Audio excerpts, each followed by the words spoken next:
Halo guys, ketemu lagi bareng kita di TV kita. TV-nya kita. Iya, konten kali ini kita akan membuktikan apakah Google si Maha tahu segalanya tentang kehororan dunia ini.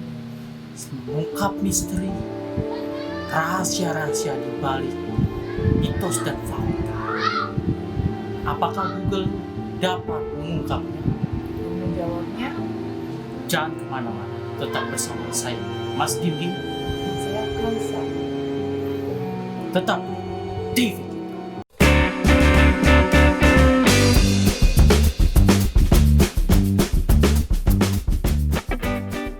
Oke guys, Kita mulai pertanyaan pertama untuk Google. apakah dia bisa jawab? Keywordnya adalah seperti ini. Oke. Google. Hai, oke Google. Kamu ganteng dan aku yakin semua orang akan mencintaimu. Ya. Tunggu aja. Belum apa-apa udah ngegenitin aja ya, gengs. Kacau. Bagaimana kita bisa mengungkap misteri kalau dia seperti cabe-cabean, guys? Capek deh. Hey Google, aku mau tahu. Kamu tahu nggak siapa yang jadi bidannya kuntil anak?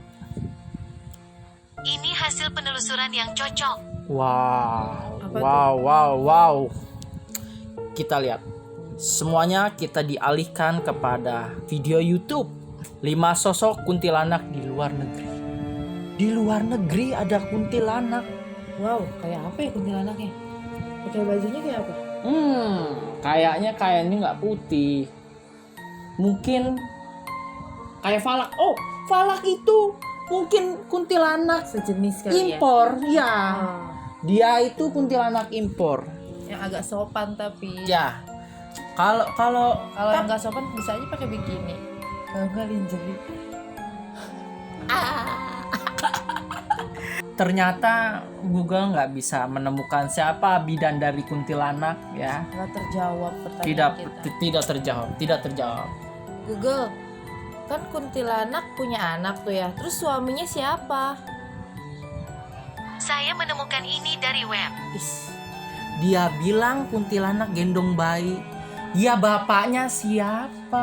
Coba. Gengs? ada nggak jawaban kalau bapaknya siapa? Bapak anaknya kuntilanak. Kuntilanak hamil, ganda, hantu Santi, part 40. Banyak banget sampai part 40. Ente bikin konten atau bikin jilid-jilitan buat skripsi. Bahaya. Waduh.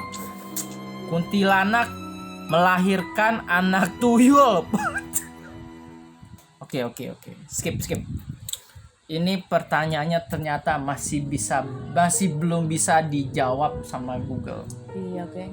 Ternyata suaminya kuntilanak itu siapa dan tidak bisa dijawab. Kan ada Beda. yang tahu nggak? Kalau ada yang tahu di kolom komentar ya, kasih Ya, tahu kita. kalau ada yang tahu siapa bapaknya kuntilanak, istri suaminya kuntilanak, atau siapa bidannya kuntilanak, tolong jawab di kolom komen. Oke guys? Soalnya kita penasaran banget. Kita penasaran banget, Google nggak bisa mengungkapnya. Langsung aja kita pertanyaan yang selanjutnya. Ya. Oke Google, kalau seandainya rumah kentang dijadikan pabrik perkedel, bisa atau enggak? Ini beberapa hasil penelusuran dari web. Kenapa cara membuat perkedel? Kan pertanyaan saya, rumah kentang itu bisa nggak dijadiin pabrik perkedel? Please deh Google, nggak ada horor-horornya. Kita itu sedang menguak. Apakah mungkin hal-hal misteri itu ternyata bukan mitos atau fakta, tapi melainkan kenyataan yang bisa kita jadikan lebih bermanfaat gitu. Biar temen-temen YouTube juga pada tahu ya kan. Oh iya, jadi ternyata perkedel itu asal muasalnya dari rumah kentang yang ada di Menteng. Pabrik perkedel adanya di Menteng. Harusnya begitu. Gimana nih Bu? Ternyata Google belum bisa menguak misteri. coba tanya lagi. Oke. Gue punya pertanyaan. Oke, boleh. Gue mau ngajak ngobrol dulu Google. Oke. Google, yuk kita ngobrol tentang horor. Ini hasil penelusuran yang cocok. Dilarang ngomong kerjaan, nggak boleh ngomong kerjaan. Kita mau ngomong horor, Mbah Google. Gak nyambung ya. Gak nyambung, ternyata dia mau diajak ngomong horor malah ngomongin kerjaan. Please dong Google, kita ini YouTuber, bukan karyawan. Tahu Oke, ya. paham. Gitu. Lanjutin lagi Bu, lanjutin lagi, terserah dia mau gimana. Google, setan itu asalnya dari mana? Berikut beberapa informasi untuk dari mana asal setan. Menurut Wikipedia, menurut doktrin Kristen Trinitarian, pada mulanya, setan adalah malaikat Tuhan yang bernama Lucifer. Istilah malaikat berarti utusan. Semua malaikat diciptakan oleh Tuhan. Lumayan. Google beranggapan setan itu adalah malaikat utusan Tuhan. Oh my god. Lalu sebenarnya kenapa bisa jadi setan?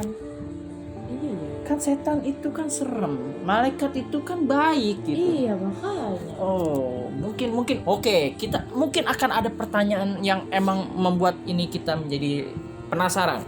Google, apakah benar setan itu dulunya tinggal di surga? Lalu kenapa dia dijebloskan ke neraka? Ini hasil yang saya temukan dari web. Kan disuruh baca. Kita oke. Iblis ahli ibadah, mengapa dia di neraka? Menurut Republik Online. Oke guys, kita lihat. Iblis adalah ahli ibadah, mengapa dia di neraka? Iblis adalah makhluk ciptaan Allah pertama yang menyombongkan diri di hadapan Allah. Nah, makanya jangan sombong ya kalian teman-teman. Betul guys. Iblis yang dulu pernah tinggal di surga aja dijebloskan ke neraka sama Tuhan, sama Allah, gara-gara sombong. Jangan sombong. Kalian itu manusia yang belum pernah ke surga, jangan sombong. Jangan lebih sombong dari setan, jangan lebih sombong dari iblis.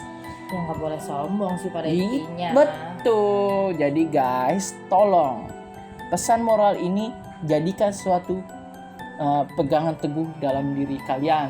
Kita sebagai manusia yang diciptakan Allah tidak boleh sombong. Betul sekali. Lanjut.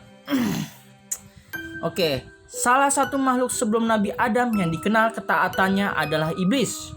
Iblis adalah makhluk yang diberikan keistimewaan panjang umurnya. Ini sebagai permintaan tatkala hendak diusir dari surga. Ia berjanji akan menggoda semua manusia yang merupakan keturunan Nabi Adam agar menjadi bala tentaranya, bahkan menjadi budaknya di neraka. Go to the hell. Ingat, kesombongan itu adalah arah menuju neraka guys. Amit menuju menjadi. Amin ya Allah, semoga kita jadi ahli surga ya Bu ya. Amin. Amin. Doakan kita ya para netizen semuanya, doakan kita ya. Amin. Konten kita kali ini semoga bukan hanya horor tapi menjadi hidayah buat kita semua, betul? Oke. Kita the next selanjutnya. Oke Google, seandainya kuntilanak dan gundurwo menikah, apakah mereka akan menjadi keluarga yang sejahtera? Ini beberapa hasil yang cocok. Kuntilanak, Wikipedia. Aduh, Google tidak bisa menjawab guys, ternyata guys. Padahal gua mau jodohin mereka guys. Gitu. Selama ini keresahan kuntilanak yang selalu menakut-nakuti orang-orang itu ya dia selalu sendiri. Kasian ya. Kasihan. Gak ada pendampingnya. Seandainya nggak ada. ya, seandainya mereka dijodohkan, dinikahkan, pasti akan lebih harmonis dan tidak mengganggu lagi. Iya, karena nggak kesepian. Betul. Itu kayaknya kuntilanak sering gangguin orang karena kesepian deh. Betul. Oke. Jadi alangkah baiknya di balik misteri-misteri ini menjadi hidayah buat kita. Iya. Karena sesuatu hal yang dianggap horor belum tentu menakutkan. Iya, betul. Tapi yang menakutkan situ sudah pasti adalah temannya setan, guys. Banyak loh temannya setan. Hati-hati, kesombongan adalah jalan menuju neraka. Oke, terima kasih Google karena sudah mau berbicara bersama kita, mengobrol-ngobrol bareng kita. Ya. Dan mungkin tidak bisa menjawab ya karena Google juga Nggak mau ngasih tahu jawabannya ke kita. ya mungkin Google tidak tahu apa dibalik cerita-cerita yang sudah banyak berkembang biak di masyarakat. Tapi biarkan ini jadi pertanyaan-pertanyaan buat kalian semua dan menjadi pikiran yang semakin tersesat. Semoga kalian menjadi orang-orang yang tersesat. Karena konten ini tidak mengajarkan kebenaran, hanya untuk hiburan. Terima kasih untuk kalian semua. Tetap selalu saksikan TV kita. Dan untuk selalu Subscribe, di like, komen, and share pastinya. Nyalakan nyalakan loncengnya. Nyalakan loncengnya. See you in the next video. Bye. Bye.